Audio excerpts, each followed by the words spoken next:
मोहल्ला हिंदुओं का था, फिर भी हिंदुओं को भागना पड़ा। घराना हिंदुओं का था, लेकिन फिर भी गर्ग फैमिली को संभल छोड़ना पड़ा। सतीश गर्ग और लक्ष्मी गर्ग इकलौते ऐसे हिंदू परिवार नहीं हैं जिन्होंने संभल शहर छोड़ा है। पलायन करने वाले हिंदू परिवारों की लिस्ट में हजारों नाम हैं और हर एक की कहानी में एक कॉमन फैक्टर है, वो है कम्युनल दंगा। संभल में दंगों का इतिहास पुराना रहा है। जब जब दंगे हुए तब हिंदुओं को नुकसान उठाना पड़ा है, लेकिन जब जब दंगे रुके तब भी नुकसान हिंदुओं का ही हुआ। संभल में मुसलमान अपनी ताकत और तादाद लगातार बढ़ाते रहे और हिंदू दबते दबते धीरे धीरे शहर से पलायन करते रहे। 1947 बंटवारे के समय संभल की कुरेशी वाली गली में जगदीश शरण नामक हिंदू को काट दिया गया।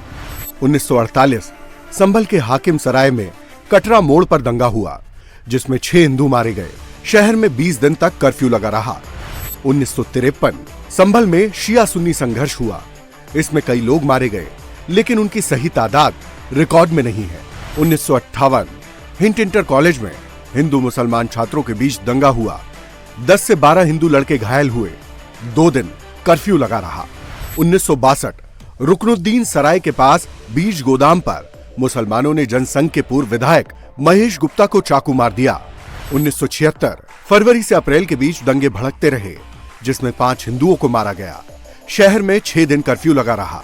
1978 होली के बाद संभल का सबसे बड़ा दंगा हुआ। 184 हिंदू मारे गए। शहर में 30 दिन तक कर्फ्यू लगा रहा। इसी दंगे के बाद हरिहर मंदिर में हिंदुओं का जाना प्रतिबंधित कर दिया गया। 1980 ईदगाह में प्रतिबंधित जानवर घुस जाने पर दंगा भड़का, जिसमें एक हिंदू मारा गया। 1982 गुइयावाली गली में हरिशंकर रस्तोगी की गोली मारकर हत्या कर दी गई। 1986 शिवरात्रि की शोभा यात्रा से तनाव बढ़ा तो प्रदीप रस्तोगी, भगवत शरण रस्तोगी, सीताराम और ओमी शंकर की हत्या कर दी गई। चुन चुनकर उन लोगों को मारा गया जिनसे मुसलमानों ने सूद पर मोटा कर्ज लिया था। 1990 अयोध्या में श्री राम जन्मभूमि पर शिलान्यास के खिलाफ संभल में दंगा हुआ। 1992 बाबरी मस्जिद विध्वंस के बाद संभल में दंगा भड़का तो 5 हिंदू और 2 मुसलमानों की मौत हुई। शहर में 8 दिन कर्फ्यू लगा रहा। 2 मार्च 1995 को रुकनुद्दीन सराय और मंडी सराय में 2 हिंदू मार दिए गए। 2019 CAA NRC के खिलाफ संभल में पथराव और आगजनी हुई, जिसमें 2 मुसलमानों की मौत हुई। 6 दिन बाजार बंद रहे। 2024 24 नवंबर को हरिहर मंदिर या शाही जामा मस्जिद का सर्वे होने पर माहौल खराब किया गया। पथराव, आगजनी और क्रॉस फायरिंग में 5 मुसलमान मारे गए। और क्या ये सच नहीं है कि देशी और विदेशी मुसलमानों की आपसी भिड़ंत है जो वर्षों की लड़ाई को लेकर के वहां चल रहा है?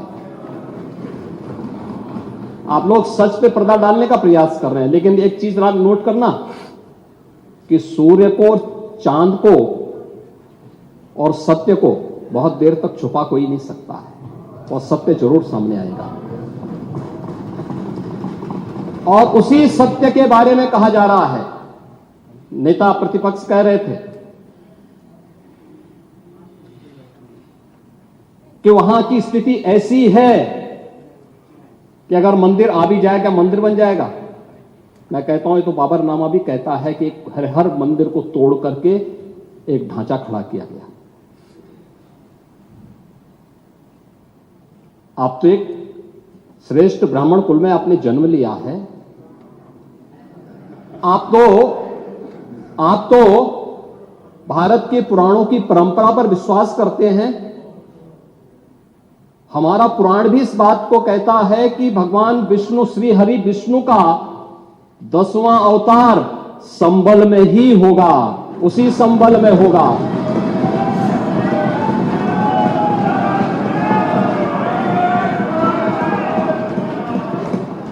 और यह तो केवल सर्वे की बात थी। माननीय न्यायालय के आदेश पर जिलाधिकारी का मतलब जिले का एडमिनिस्ट्रेटिव हेड, पुलिस अधीक्षक उस जिले की पुलिस फोर्स का मुखिया है। इनका दायित्व है कि शांतिपूर्ण तरीके से किसी सर्वे के कार्यक्रम को वहां पे संपन्न करना, माननीय न्यायालय के आदेश को अक्षरशः अनुपालन करना। और सर्वे 19 नवंबर को भी हुआ, 21 नवंबर को भी हुआ, 24 नवंबर को भी इस सर्वे का कार्य चल रहा था। क्या यह संभव है? नहीं, 21 को संपन्न नहीं हुआ था। ये लगातार सर्वे का काम चल रहा था और सर्वे के कार्य के दौरान पहले 2 दिन कोई भी शांति भंग नहीं हुई। तीसरे दिन जब 23 नवंबर को जुमे की नमाज के पहले और जुमे की नमाज के दौरान जिस प्रकार की तकरीरें दी गई, उन तकरीरों के बाद माहौल खराब हुआ और फिर उसके बाद जिस प्रकार की स्थितियां की गई थी वो सबके सामने